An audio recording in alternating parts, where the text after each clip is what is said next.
Existe uma condição que causa má circulação na perna esquerda, chamada de síndrome de May-Turner, também conhecida como síndrome de Cockett. Então, se você sente dor, peso, cansaço ou já teve trombose na perna esquerda, você precisa ficar comigo até o final desse vídeo para conhecer um pouco melhor sobre esse problema. Eu sou o Dr. Antônio Casselli, sou médico especialista em cirurgia vascular e angiologia, e se você se interessa por assuntos como má circulação, trombose, embolia, dor, inchaço nas pernas, varizes, você tem que se inscrever no nosso canal, tocar no sininho para ativar as notificações e não perder nenhum dos próximos vídeos, além de clicar no gostei.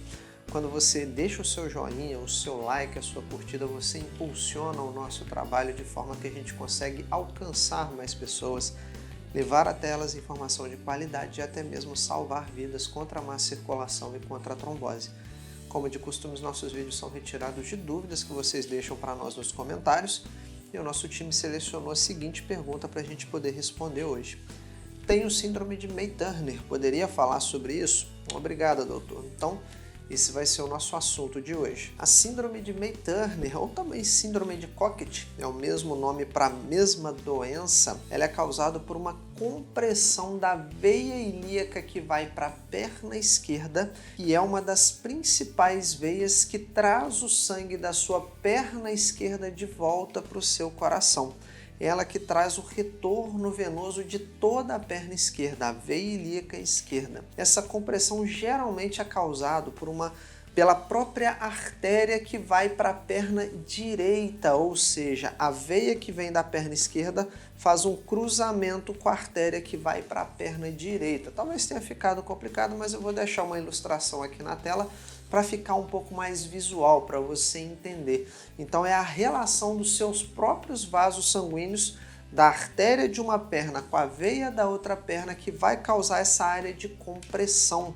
E essa compressão crônica, essa compressão pode levar ao estreitamento da veia, diminuir o fluxo sanguíneo e aí precipitar a formação de coágulos e formação de trombose, já que o sangue fica represado ali. Então o sangue tem dificuldade para passar por essa área estreita.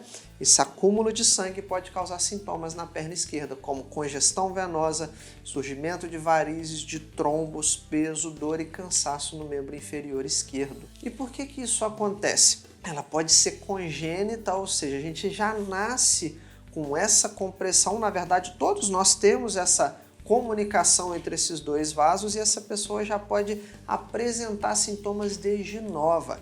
Então a pessoa pode ter uma trombose, por exemplo, numa idade mais recente, surgimento de varizes só em uma perna. Só que na grande maioria das vezes o problema ele é adquirido durante a vida. Ele pode ser relacionado a traumas, a cirurgias, inflamação crônica da pelve. Além disso, a síndrome de May-Turner ela é 3 vezes mais comum em mulher do que em homens. Principalmente em mulheres de 20 a 50 anos com problema na perna esquerda, nós temos que lembrar da síndrome de May-Turner, que também é chamada de síndrome de Cockett. Então, sinais e sintomas que a gente tem que ter alerta: o inchaço, principalmente no tornozelo e no pé esquerdo, dor no membro inferior esquerdo, que pode ser de leve a intensa, pessoas que sentem a sensação de peso, de fadiga ou cansaço na perna esquerda, vermelhidão, aumento da temperatura, sensação de calor, a aparência de veias dilatadas, de varizes só na perna esquerda. Tudo isso pode o quê?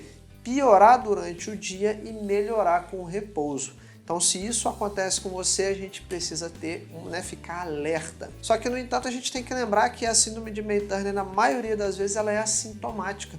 A pessoa pode descobrir que ela tem só depois de desenvolver, por exemplo, complicações como uma trombose venosa profunda na perna esquerda, e aí sim a gente chegar a esse diagnóstico. A prevalência e a incidência da síndrome de May-Turner, na verdade, não é bem esclarecido assim na literatura, para te ser honesto. Ela é considerada uma condição rara. A gente tem uma estimativa aí que ela ocorra em cerca de 2 a 5% da população em geral, embora alguns estudos eles tenham nos mostrado que as taxas de prevalência elas podem até ser mais altas em determinadas populações, principalmente em mulheres jovens, onde esse risco é um pouco maior do que em homens. A síndrome de May-Turner, na verdade, ela pode aumentar o risco daquela pessoa que tem essa síndrome ter complicações graves, e algumas delas incluem a trombose venosa profunda. Na verdade, é uma complicação por causa daquela área estreita onde formam coágulos sanguíneos, e esses coágulos que se formam dentro de veias profundas vão causar sintomas como dor, inchaço, vermelhidão. Em casos graves de trombose, a gente pode ter comprometimento do membro, risco de amputação e até mesmo de embolia pulmonar, que é uma condição importante e até mesmo potencialmente fatal, pelo fato da pessoa ter dificuldade de respirar. O coágulo que chega nos pulmões impede a respiração e o tempo de socorro, né? Talvez a pessoa não consiga ficar muito tempo sem respirar até chegar num socorro mais próximo. Úlceras venosas, feridas por má circulação que acontecem na perna esquerda, a gente tem que lembrar, porque acumula líquido e impurezas, favorecendo o surgimento de feridas, já que a drenagem da perna está comprometida. Essas úlceras por má circulação podem ser difíceis de resolver, podem ter complicações infecciosas e até mesmo causar erisipelas de repetição. O edema, um inchaço crônico dessa perna, causado pelo acúmulo de líquido, da drenagem de sangue, pode comprometer a qualidade de vida da pessoa, pode comprometer até mesmo a autoestima, atrapalhar no dia a dia, dificuldade para encontrar roupas, até mesmo vergonha de aparecer em público. Então tudo isso a gente tem que levar em consideração. Sempre que a gente suspeita da síndrome de May-Turner, o ultrassom com Doppler costuma ser um dos exames iniciais para a gente poder rastrear. Através do ultrassom a gente consegue ver estruturas como veias profundas, identificar se tem coágulos naquelas veias e até mesmo identificar essa área estreita dentro da veia. Só que na maioria das vezes alguns exames mais complexos podem ser necessários. A flebografia é um exame de contraste que não é tão utilizada nos dias de hoje. Então, normalmente a gente usa angiotomografia, só que é importante explicar que a gente precisa de ver a fase venosa, tem que explicar a pessoa que vai realizar o exame o que a gente está buscando, e a gente tem que saber se a pessoa está com o rim funcionando bem para tomar contraste e não está grávida por causa da radiação. Então, as tomografias com contraste são exames invasivos pelo fato de ter que injetar contrastes, de usar raio-x, ou seja, radiação. Então a gente tem que ter alguns cuidados antes de submeter a pessoa a esses exames. Quando a gente usa esse contraste, o exame passa a se chamar então angiotomografia, que são tomografias contrastadas. Ressonância magnética costuma ser uma alternativa, também é um exame onde a gente usa um contraste geralmente derivado do gadolínio, que pode dar imagens detalhadas dessa região para nós, mostrar partes moles, órgãos mais internos do corpo. Só que também precisamos lembrar desses comemorativos, na verdade, como ter um rim funcionando adequadamente para a gente poder fazer o exame com segurança. Na verdade, você precisa passar por um exame médico para o médico determinar qual o melhor exame para o seu caso, porque a gente pode às vezes precisar de mais de um exame, talvez começar pelo ultrassom, dependendo do diagnóstico, ir para exames mais complexos, para aí sim a gente fazer o diagnóstico correto e saber se você tem ou não essa síndrome. E para a gente poder tratar, a gente tem os anticoagulantes, são remédios que impedem a formação de coágulos sanguíneos no corpo. Alguns exemplos de anticoagulante, as heparinas, a rivaroxabana, a varfarina, eles são muito frequentes para tratar, tanto para tratar quanto para prevenir a formação de coágulos no corpo. Casos severos de síndrome de May-Turner, onde a perna está em risco, existem procedimentos endovasculares ou invasivos como a trombólise, que é um procedimento onde a gente injeta remédios nesse coágulo, como a alteplase, para dissolver esse coágulo. Esse procedimento geralmente é reservado para casos graves, severos, onde a gente tem risco de amputação daquela perna.